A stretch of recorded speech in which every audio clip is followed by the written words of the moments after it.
What's up, everybody? This is Camden, and right now I am living in Chiang Mai, Thailand, in Southeast Asia, and I haven't made a video where I can just kind of freestyle and just tell you everything that I'm feeling, I'm thinking. There's a lot of things going on inside of me, and I just think that it's a good time right now to just kind of get it off my chest.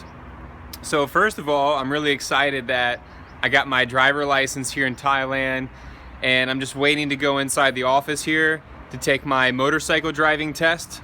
So now I will be legal on the road here in Thailand. So if anybody's looking to move to Thailand, getting a driver license is not very difficult. You just need your driver license from your home country, take a little test. It's 50 questions, multiple choice, really simple. So the other thing I want to touch on is about teaching English abroad, teaching English as a foreign language. There's tons of people that are asking me questions about how can I get started, what is life like in a different country. Well, I just want to let you know that my TEFL journey started in 2009. So back in 2009, it was a time where I was taking off some time from the university at UCF in Orlando, Florida. And because of out-of-state tuition, in-state tuition was super expensive. So I had to take off 1 year to get my in-state residency in the state of Florida because I'm from the state of Virginia. So during that time off, I always had this dream to travel and meet new people, speak different languages. So I remember, I'll never forget, I was living in this little piece of junk apartment, had roaches, it was not a safe place. It was right across the street from UCF, and I'll just never forget living there. It was a great experience, and I'm very grateful for it, and I don't regret it. I'm just trying to paint a picture for you. So I had a lot of free time. I was substitute teaching. I was even working at Hollister, lifeguarding at some resorts in Orlando. And I knew that this really wasn't what I want to do with my life. So I started to look online, search online about teaching English or just teaching in a different country. So the first one that came up, of course, was Costa Rica. So I had always had a dream to go to Costa Rica. A lot of people love it, especially from watching The Endless Summer 2 many years ago. And just to cut to the chase right now, I just went ahead and signed up online with a company that I didn't even know. I didn't really even do any research on it, didn't even look at the reviews. It was actually an affiliate company in Chicago that connected me to Maximo Nivel and San Jose, San Pedro, Costa Rica. And that was about the time of February or maybe March of 2009. And I had a little bit of money saved up. I'm not going to get too much into the personal things of financial stuff, what I was going through that year, because yes, my family had to help me out. Yes, my dad bailed me out many times. And I'm not ashamed to say that, because when I have a kid, I want to help my kid to do what they love to do. And so I don't have any regrets. But my point is, I signed up, and then on June 24th, it was like the day before, the day after my little nephew, my brother's first child, was born. And I remember getting on the plane, going to Costa Rica, said goodbye to my dad. My dad came down to help me move everything into a storage unit. And just getting to Costa Rica the first day, I practiced some Spanish before I went. Of course, I was nervous. I didn't know what to expect. And then I get into Costa Rica. I walk outside the terminal to the exit gates, and there's a sign with my name on it from Maximo Nivel. It's a driver. So I get in, the driver speaks very little English. So, I practice my Spanish. First thing we do is we Well, first of all, I signed up for a 4-week TEFL course. Face-to-face, it was 120 hours. It was the best experience to start my TEFL journey. So you can do your TEFL online, or you can do your TEFL in the country that you want to do, that you want to teach at. So for me, it was Costa Rica. I signed up for a host family. It was a Costa Rican family in Santa Marta, San Pedro, Maria. The family was amazing. So first I went to the school. They gave me a little tour. And then I went to the host family and the driver dropped me off. Then I realized that this house I was at had like 9 other people living inside. There was tons of rooms. It was a host family house. Well, first of all, the host mother was fantastic. She welcomed me with some black beans and white rice and fresco limon, so like a lemonade, Costa Rican style. It was really delicious. And I'll just never forget that day. I was sitting down, the rain started to come in because it was the rainy season, and I'm just writing in my journal about the whole experience. And you know, I was dating a girl at the time. I had university classes that fall semester. So there was tons of things that were going on in my life back home in America, in Florida, but I decided that Costa Rica was going to be a place that I really wanted to explore and to grow my career as a professional teacher. So I came in, it was like on a Thursday, and then these 2 girls that I met, they were going to the beach to Manuel Antonio, which is really close to Manuel Antonio National Park. It's probably the most famous place where people go.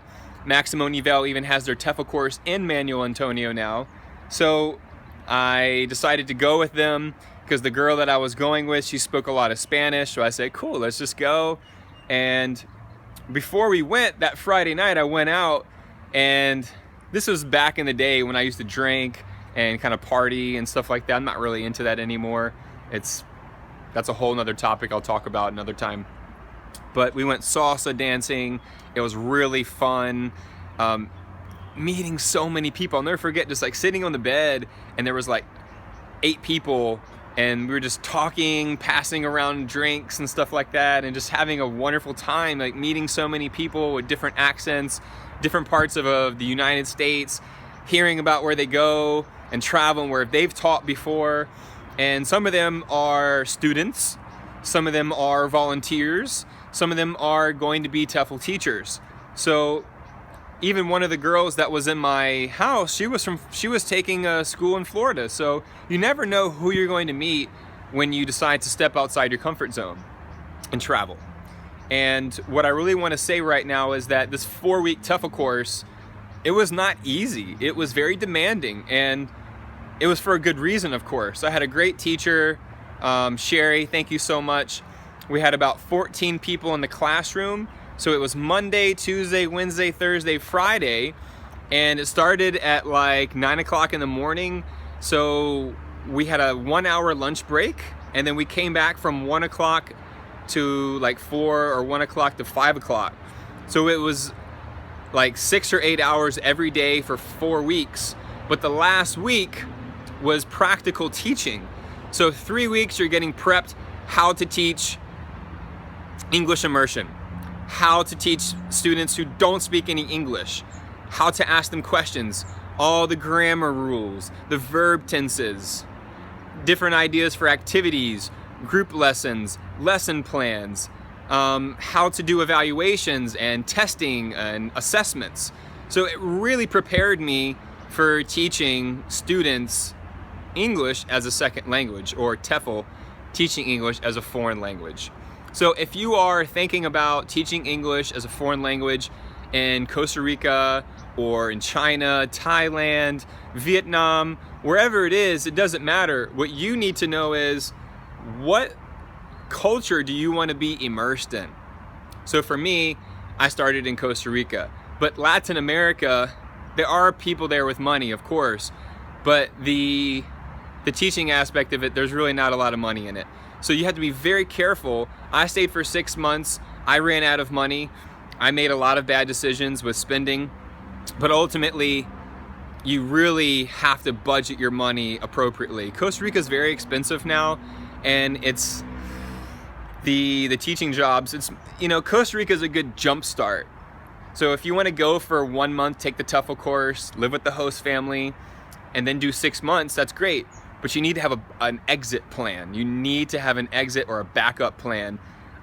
So I think that Southeast Asia is the best location in the world for teaching English as a foreign language for so many reasons. I mean, China, Vietnam, and Thailand. Don't know a lot about Japan, but Thailand, Vietnam, and China specifically are just amazing. You can just look online, search, find all kinds of jobs. Sometimes they don't even require a degree.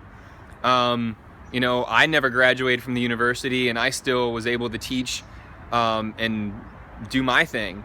So, of course, if you have a university degree, you're going to get a lot more benefits. So just to let you know.